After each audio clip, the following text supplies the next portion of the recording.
देखिए, आज जो टॉपिक हम आपके साथ डिस्कस कर रहे हैं वो टॉपिक है प्राचीन भारत में स्थापत्य कला।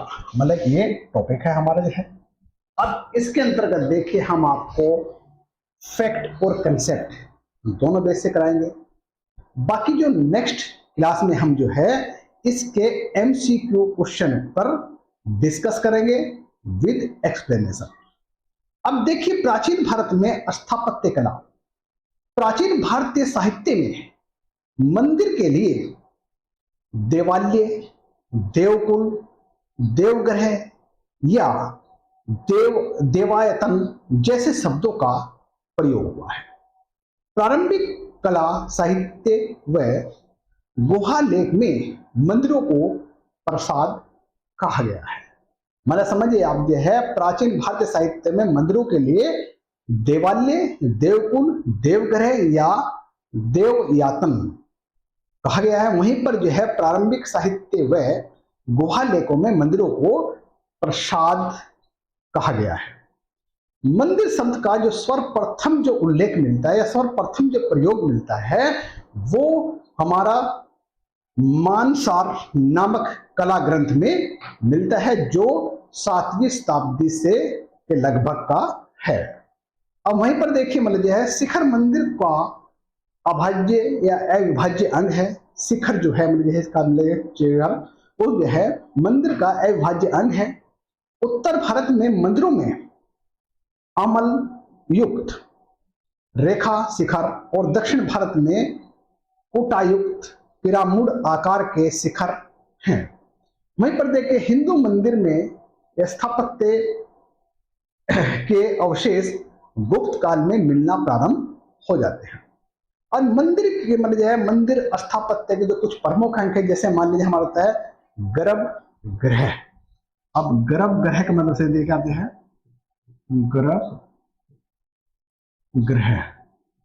अब गर्भगृह देखिए जो है ये मंदिर का वह भाग है जिसमें देव मूर्ति स्थापित की जाती है और गर्भगृह प्राय वर्गाकार होता है। वहीं पर देखिए दूसरा जो बात है मंडप। मंडप की बात करते हैं।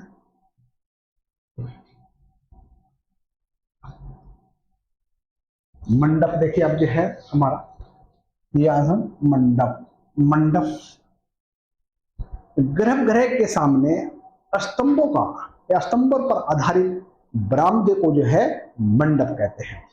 वहीं पर देखिए अर्धमंडप। अर्धमंडप की अगर हम बात करते हैं, देखिए अर्धमंडप जो है मंडप के सामने आयताकार बरामदे को हम अर्धमंडप कहते हैं। यानी मंडप समझिए गर्भगृह के सामने स्तंभों पर या पिलरों पर आधारित बरामदा है। वहीं पर जो है अर्धमंडप जो है मंडप के सामने आयताकार बरामदा है। अंतराल देखिए है गर्भगृह या मंडप को जोड़ने वाला भाग या गैलरी कहते हैं अंतराल। वहीं पर जो है प्रदक्षिणा पथ जो है गर्भगृह के चारों ओर परिक्रमा के लिए गैलरी नुमा बरामदा होता है। गुप्त काल के प्रारंभिक मंदिरों की छतें सपाट होती थी, अर्थात शिखर विहीन होती थी। इन पे शिखर नहीं होता था। मतलब ध्यान दीजिए आप, जो है गुप्त काल के जो प्रारंभिक मंदिर बने हैं इनकी छतें बिल्कुल सपाट होती थी, इस पे शिखर नहीं होता था। अब सांची का मंदिर नंबर 17 या फिर हम कह सकते हैं एरण से प्राप्त विष्णु व वराह के मंदिर इसके प्रमुख उदाहरण हैं। ये देखिए। और गुप्त काल में अन्य बिना शिखर के मंदिर है या बिना शिखर के जो मंदिर सपाट छत वाले जो मंदिर है वो है हमारा, जैसे कि आप है ये नचना कुठार का पार्वती मंदिर, ये भी शिखर वहीन है। दूसरी बात के भुमरा का शिव मंदिर और ऐहोल का लाड खान मंदिर, मेगुती मंदिर, ये सारे मंदिर जो हैं गुप्त काल के सपाट छत वाले हैं, अर्थात शिखर वहीन है। वहीं पर देखिए कुछ गुप्त काल में शिखर युक्त मंदिर भी हैं जिनकी बात करते हैं हम जो है, जैसे देवगढ़ का 10 अवतार मंदिर, कानपुर का भीतरी गांव मंदिर, बोध गया का बोधि या महाबोधि मंदिर, सोलापुर का तेर मंदिर, ऐहोल का दुर्ग मंदिर। अब ये जो मंदिर है ये शिखर युक्त है, सपाट ना होकर इन पे शिखर बनाना हुआ है, यानी यहां से शिखर परंपरा स्टार्ट हो जाती है। अब देखिए गुप्त काल मंदिरों के प्रवेश द्वारों पर कच्छप आरूढ़ यमुना और मकर आरूढ़ गंगा की मूर्तियां अंकित है। गंगा यमुना की मूर्ति जो है गुप्त काल की ही देन है, यानी गंगा यमुना की जो मूर्ति है गुप्त काल में ही देखने को मिलती है, यही से प्रारंभ होता है। अब हिंदू मंदिर में स्थापत्य जो कला है, स्थापत्य की जो है 3 शैलियां प्रचलित थी। 3 शैलियां कौन कौन सी? एक तो थी नागर शैली, ये नागर शैली है। अब नागर शैली जो थी उत्तर भारत में जितने भी मंदिर निर्माण हुए, जितने बने हैं, उनमें जो है नागर शैली की झलक मिलती है। वहीं पर दूसरी बात है द्राविड़ शैली।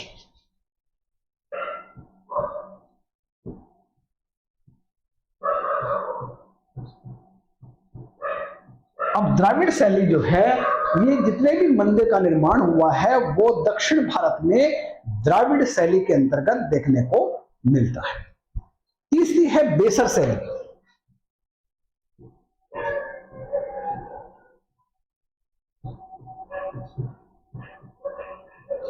अब बेसर शैली जो है ये नागर और द्राविड़ शैली का मिश्रण रूप है, यानी दोनों में यहां पर नागर शैली के भी उदाहरण मिलते हैं और नागर शैली पे दोनों का मिश्रित रूप दिखाई देता है। इन दोनों का मिश्रित रूप ही नागर शैली कहलाते हैं।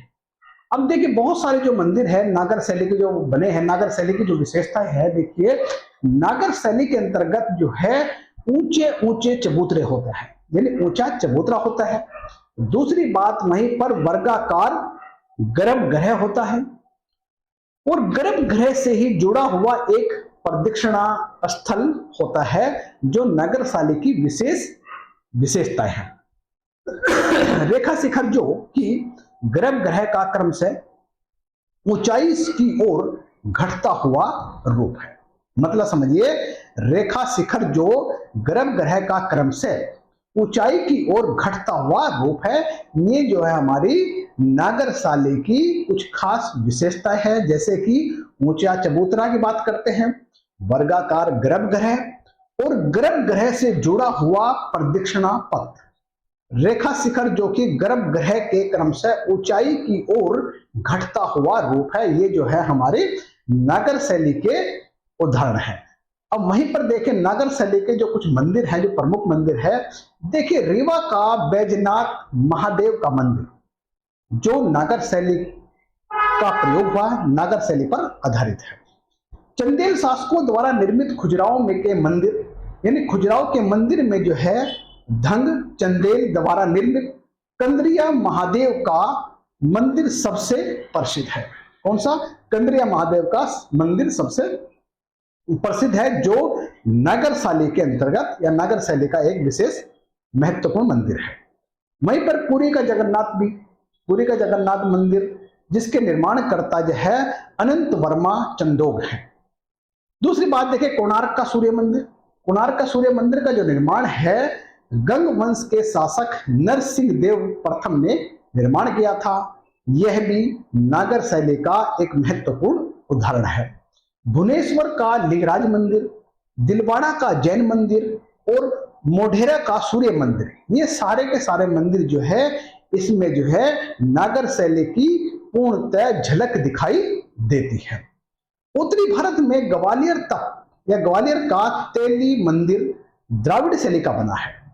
इसका जो निर्माण है किसी भी तेलंगानी ब्राह्मण ने ग्वालियर यात्रा के दौरान कराया था और तेली मंदिर का जो शिखर जो है द्राविड़ शैली का है। वहीं पर देखिए द्राविड़ शैली मैंने डिस्कस करी है, जो दक्षिण भारत में जो बनी है वो द्राविड़ शैली है, यानी द्राविड़ शैली दक्षिण भारत में प्रचलित थी। और इस शैली के मंदिरों की मुख्य विशेषता जो थी वो थी इन मंदिरों में विशाल प्रांगण के मध्य बनाए जाते थे, यानी कि जो है एक विशाल प्रांगण होता था, उसके मध्य में ही मंदिरों को बनाया जाता था। दूसरी बात देखें वर्गाकार गर्भगृह, वह चारों ओर से ढका हुआ प्रदक्षिणा पथ था। पिरामिड आकार शिखर होता था और भव्य गोपुरम, गोपुरम होता है प्रवेश द्वार। अब ये जो है द्राविड़ शैली की कुछ खास विशेषताएं थी, जैसे कौन कौन सी देखिए। मंदिर जो है एक विशाल प्रांगण के मध्य, यानी एक विशाल मैदान होता था, उसके मध्य मंदिर बनाया जाता था। दूसरी बात देखिए, वर्गाकार गर्भगृह व चारों ओर से ढका हुआ प्रदक्षिणा पथ होता था। पिरामिड आकार का शिखर होता था और भव्य गोपुरम या प्रवेश द्वार होता था। द्रविड़ शैली के विकास में दक्षिण के 4 राजवंशों का योगदान काफी रहा है, यानी बहुत ही महत्वपूर्ण है। 4 वंश कौन कौन से थे वो देखिए। एक तो पल्लव काल जो 600 ईस्वी से 900 ईस्वी का था। वहीं पर देखिए राष्ट्रकूट काल का 750 ईस्वी से 950 ईस्वी तक था। चोल काल 900 ईस्वी से 1150 ईस्वी काल तक था। वहीं पर देखिए हमारा पांड्य काल 1100 से लेकर 1350 ईस्वी तक था। इन राजाओं ने, पल्लव, राष्ट्रकूट, चोल और पांडे, इन राजाओं ने द्राविड़ शैली के मंदिर निर्माण के अंतर्गत बहुत महत्वपूर्ण योगदान दिया है। यानी कि मतलब समझिए द्राविड़ शैली के मंदिर का विशद उल्लेख इन राजाओं के इतिहास में महत्वपूर्ण दिखाई देता है। और अगर हमें आगे ज्यादा डिटेल पढ़ना है तो इनका थोड़ा सा इतिहास देख लीजिए आप। वहीं पर देखिए अगर हम बात करते हैं मंडप, मंडप जो है पल्लव शैली की और शिखर है, शिखर मतलब विमान चोल शैली का, और वहीं पर गोपुरम पांड्य शैली की मुख्य विशेषताएं हैं। ध्यान दीजिए आप, ये बहुत बार क्वेश्चन पूछता है। मंडप जो है पल्लव शैली की और शिखर या विमान चोल शैली की और गोपुरम पांड्य शैली की मुख्य विशेषताएं हैं। ये देखिए क्वेश्चन तीनों इतनी बार आए हैं एग्जाम में, इसमें बच्चे अधिकतर गलत ही करेंगे। अब हम क्या चाहते हैं कि ये आप गलत ना करें, ध्यान से देख लीजिए। मंडप शैली है जो है पल्लव शैली मंडप, वहीं पर शिखर जो है चोल शैली और गोपुरम जो है पांड्य शैली की मुख्य विशेषताएं हैं। वहीं पर देखिए बेसर शैली की बात करते हैं। बेसर शैली जो है, बेसर शैली की जो संरचना है नागर शैली में ही हुई है, और जबकि अलंकरण जो है वो द्राविड़ शैली का है। मतलब समझिए बेसर शैली की जो संरचना है वो नागर शैली में है और अलंकरण जो है इसमें द्राविड़ शैली का है। चालुक्य या होयसाल शासकों ने बेसर शैली को बहुत अधिक प्रोत्साहन दिया। होयसाल वंश के शासकों ने बेसर शैली को प्रोत्साहित किया और होयसाल वंश के शासकों की राजधानी द्वार समुद्र का आधुनिक नाम हेलेबिड था। यह कर्नाटक में है और हेलेबिड का विष्णुवर्धन के काल में निर्मित होयसालेश्वर का मंदिर भी बेसर शैली का सर्वश्रेष्ठ उदाहरण माना जाता है। अब देखिए ये थोड़ा सा डिस्कस कर, अब कुछ हम फैक्ट के बारे में बात कर लेते हैं। जैसे मान हम बात करते हैं खजुराहो, खजुराहो का देखें, मतलब खजुराहो की बात करते हैं। खजुराहो जो है ये जो है मध्य प्रदेश के छतरपुर जिले में स्थित है। अब खजुराहो में जो है चंदेल राजाओं द्वारा निर्मित मंदिर आज भी चंदेल स्थापत्य के उत्कृष्ट नमूने की व्याख्यान करते हैं, उत्कृष्टता को बताते हैं। इन मंदिरों का जो निर्माण है वो 950 से लेकर 1050 के बीच कराया गया था। यहीं पर जो है मतलब खजुराहो के जो मंदिर का में कंदरिया महादेव का मंदिर सर्वोत्तम मंदिर है। अब खजुराहो में 85 मंदिरों का निर्माण का उल्लेख मिलता है। ये मंदिर चंदेल शासकों द्वारा बनाए गए थे। वर्तमान में इनमें से 30 मंदिर ही शेष रह गए हैं। ये जो मंदिर थे वो वैष्णव, शैव, शाक्त, जैन धर्म से संबंधित थे। यहाँ का जो है मातेंगेश्वर मंदिर भगवान शिव को समर्पित है और यह मंदिर संभवतः राजा धन के काल में निर्मित हुआ था। इन मंदिरों का निर्माण नगर शैली या निर्माण जो शैली नागर शैली है। अब यूनेस्को के विश्व धरोहर स्थल सूची में यहाँ पर जो है मतलब जो है मध्य प्रदेश के जो ऐतिहासिक स्थल जो है वो है, देखिए हमारा एक खजुराहो के मंदिर की बात करते हैं, भीम बेटिका की गुफाएं और सांची का स्तूप, ये सब शामिल हैं यूनेस्को की विश्व धरोहर स्थल सूची के अंतर्गत है। वहीं पर देखिए 10 अवतार मंदिर देवगढ़ में या फिर हम झांसी में स्थित है। यह मंदिर गुप्त काल का है या गुप्त काल के समय में निर्मित हुआ था। प्राचीन भारत में गुप्त काल से संबंधित गुफा चित्रांकन के केवल 2 उदाहरण प्राप्त होते हैं या 2 उदाहरण का चित्रांकन मिलता है। दूसरा देखिए मैंने इनमें देखकर हम बात करते हैं, अगर यह है इन उदाहरणों में, इनमें सबसे एक तो है अजंता की गुफाओं में किया गया चित्रांकन। दूसरी बात करते हैं हम जो है, जो दूसरा उदाहरण है बाघ की गुफाएं हैं जिनकी तिथि गुप्त कालीन है। इन गुफाओं में या इन गुफाओं के चित्र लोक जीवन से संबंधित है। अजंता गुफाओं के चित्र बौद्ध धर्म से संबंधित है। यानी देखिए मतलब जो है, इसमें मैंने बताया ना आपको, जो है प्राचीन भारत में गुप्त काल से संबंधित गुफा चित्रांकन के केवल 2 उदाहरण मिलते हैं। एक अजंता की गुफाएं में किया गया चित्रांकन और दूसरा जो है बाघ की गुफाएं हैं जिनकी तिथि गुप्तकालीन है और इन गुफाओं का चित्र लोक जीवन से संबंधित है तथा अजंता की गुफाओं के जो चित्र हैं वो बौद्ध धर्म से संबंधित है।